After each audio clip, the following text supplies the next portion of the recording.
By the time you finish watching this video, dozens of seniors across the country will have just been diagnosed with dementia. That's one new case every minute or so. And while we've all been told it's simply part of aging, here's the chilling question I had to ask myself.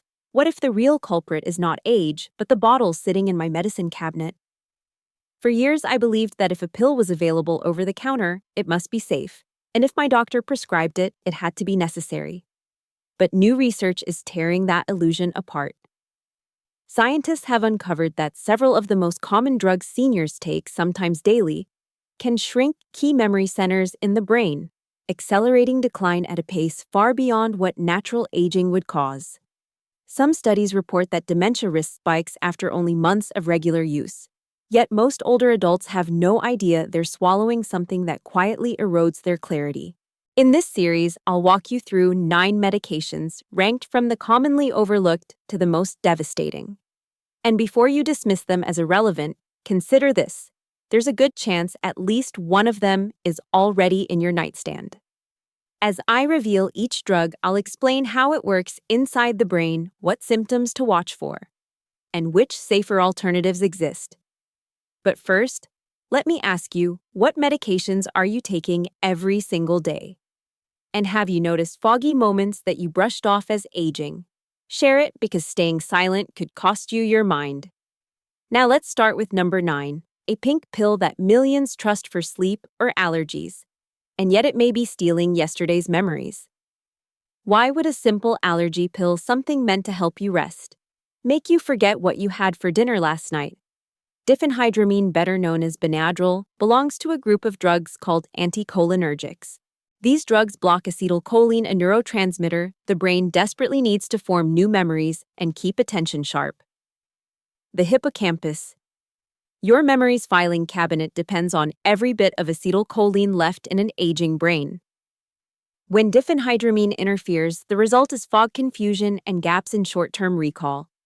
That's why so many seniors notice they feel groggy or absent-minded after using those nighttime or PM products. The culprit is often this very chemical. The danger is subtle because diphenhydramine is hidden in so many formulas: sleep aids, cold and flu remedies, even multi-symptom tablets that look harmless. What seems like a small nightly habit quickly piles up into a heavy anticholinergic burden. If you've relied on these pills, it's time to ask about safer options. For allergies, non-sedating choices like loratadine, sold as Claritin, don't cross the blood-brain barrier and leave memory intact. For sleep, there are non-drug approaches worth exploring before reaching for that pink capsule. But never stop any medication abruptly on your own. Talk with your doctor because over-the-counter does not mean safe for your brain. And if a simple allergy pill can scramble memory, imagine what happens with a drug meant to silence your stomach. Could relief from heartburn come at the price of mental clarity? Proton pump inhibitors, or PPIs, are among the most common prescriptions in America. Millions of seniors stay on them for years, believing they're preventing reflux safely. Yet when these drugs suppress stomach acid too aggressively, they also block the absorption of key nutrients like vitamin B12, magnesium, and calcium. These nutrients are critical for neural transmission, for the electrical spark that lets brain cells communicate. Without them, signals misfire, leaving you tired, unfocused, and increasingly forgetful, symptoms that can look a lot like early Alzheimer's. Research has gone further, linking long-term PPI use to greater buildup of amyloid beta, those sticky brain plaques at the core of dementia. The irony is painful. The very pill that calms acid in the gut starves the brain of what it needs most.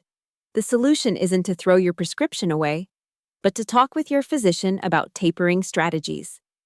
Sometimes H2 blockers like famotidine, sold as Pepcid, can be a safer option with fewer cognitive effects. Natural remedies such as deglycyrrhizinated licorice to soothe the stomach lining, or lifestyle adjustments like elevating the head of your bed, may also help. But the key is awareness, because acid suppression might sound harmless, but your brain may already be paying the price. And if medications for digestion can cloud thinking, what about those prescribed simply to keep the bladder quiet? Think about this trade-off: fewer embarrassing trips to the bathroom in exchange for a fading memory. That's the hidden bargain behind bladder control drugs like oxybutynin. On the surface, they seem practical. No one wants to live in fear of accidents.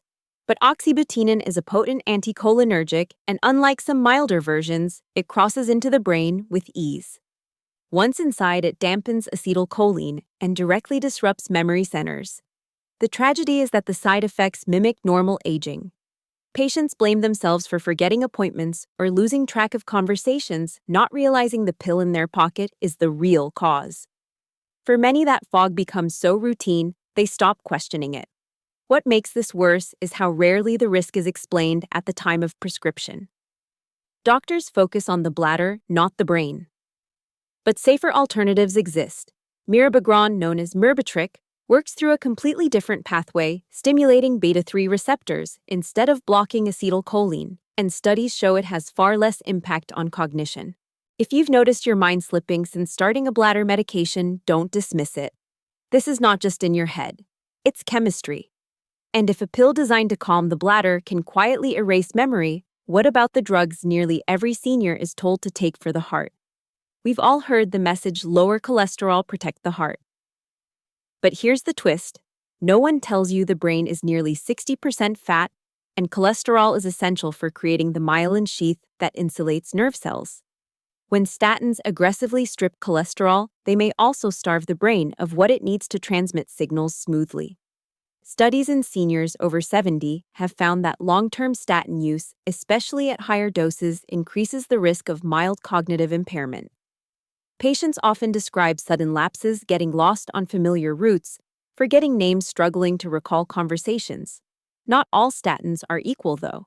Some, like pravastatin and rosuvastatin, don't cross the blood-brain barrier as easily and are considered safer from a cognitive standpoint. If you've been on statins for years and feel the fog creeping in, don't ignore it. Speak with your doctor about adjusting the dose or considering an alternative. Protecting your heart should never mean losing your mind.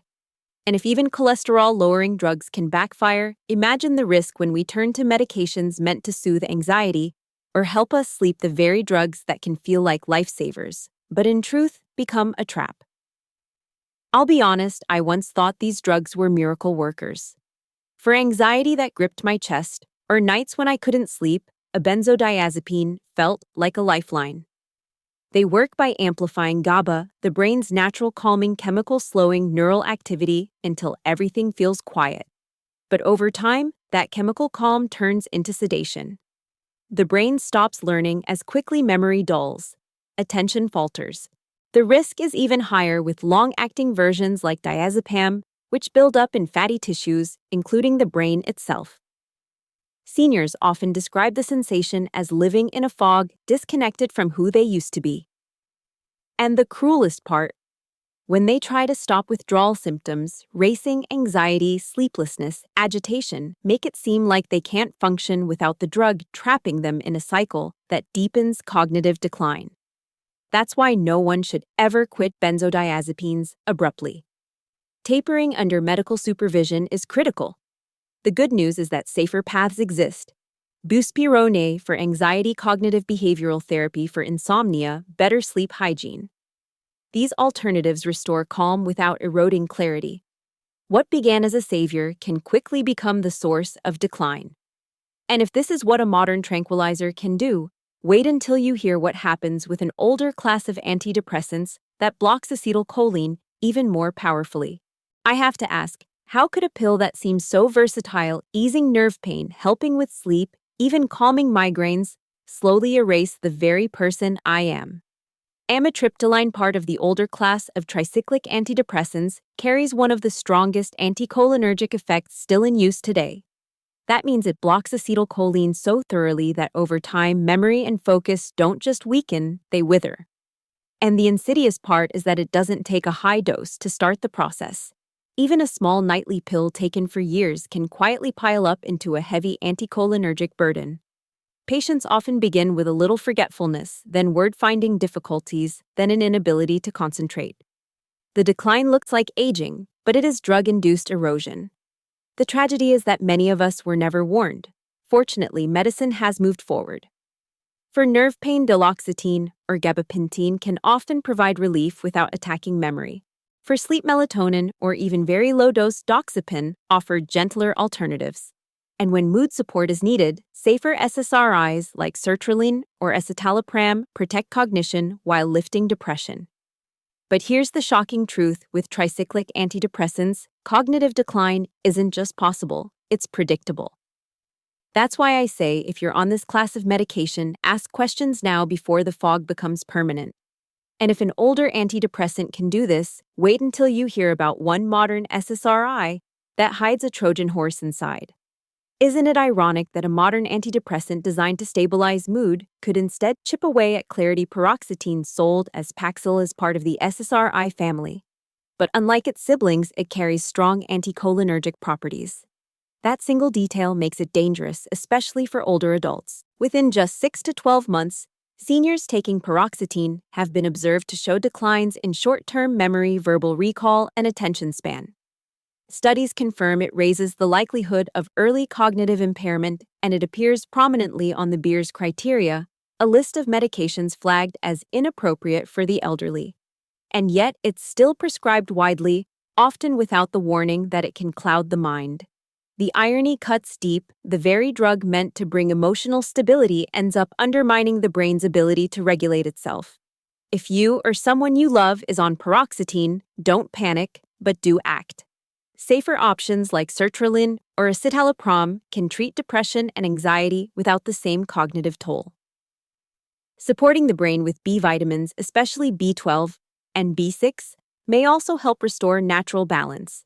It's a bitter lesson: not all SSRIs are created equal.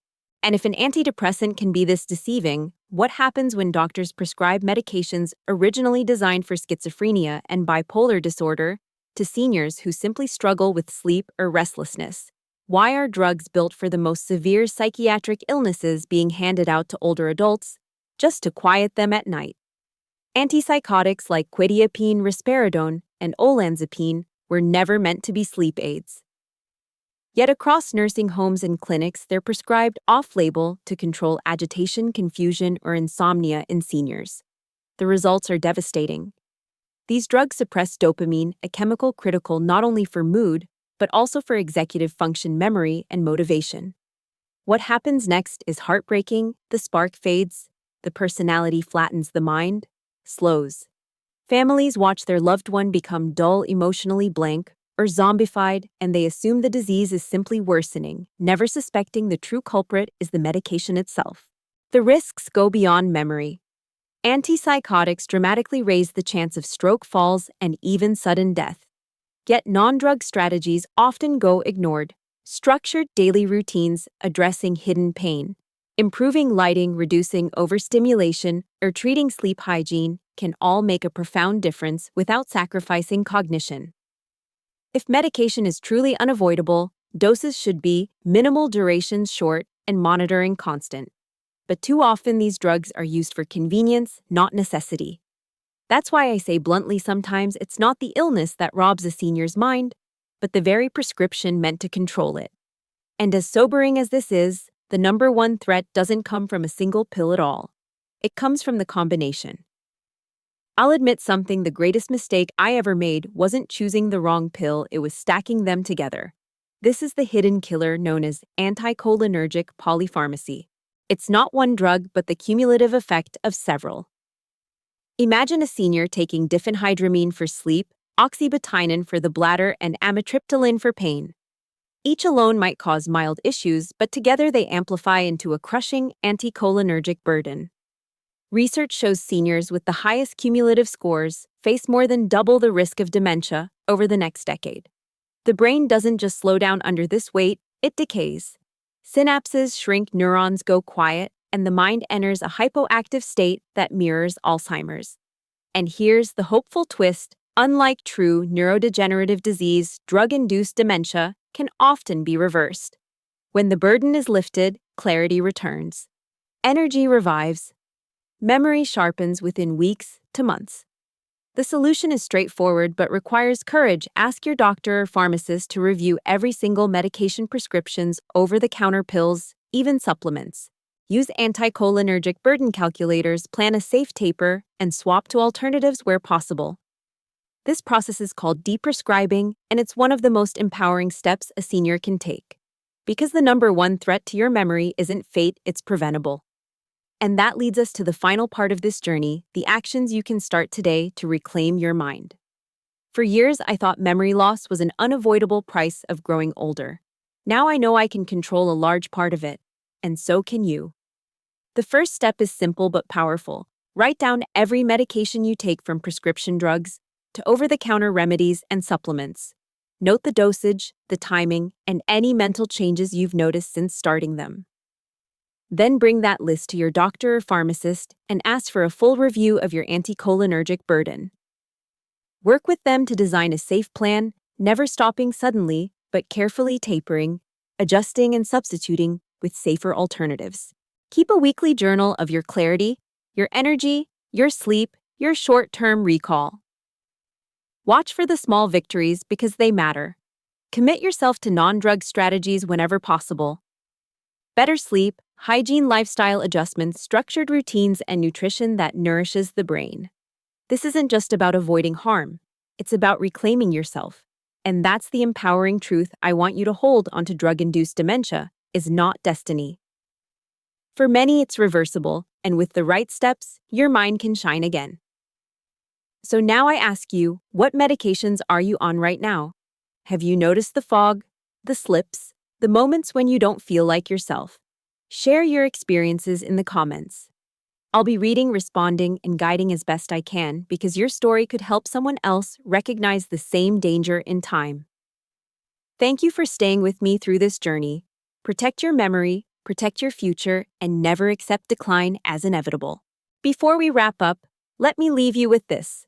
Protecting your memory isn't just about adding years to your life, it's about adding life to your years. If even one of the medications I've shared today sounds familiar, don't wait. Start the conversation with your doctor this week. And if you found this video eye-opening, imagine how many other seniors and families need to hear it too. That's why I want you to subscribe to this channel right now. Together, we'll uncover the hidden risks, share the latest science, and explore practical steps you can take to stay sharp, strong, and independent. Hit that subscribe button, turn on notifications, and join me on this journey, because your mind, your health, and your future are worth fighting for.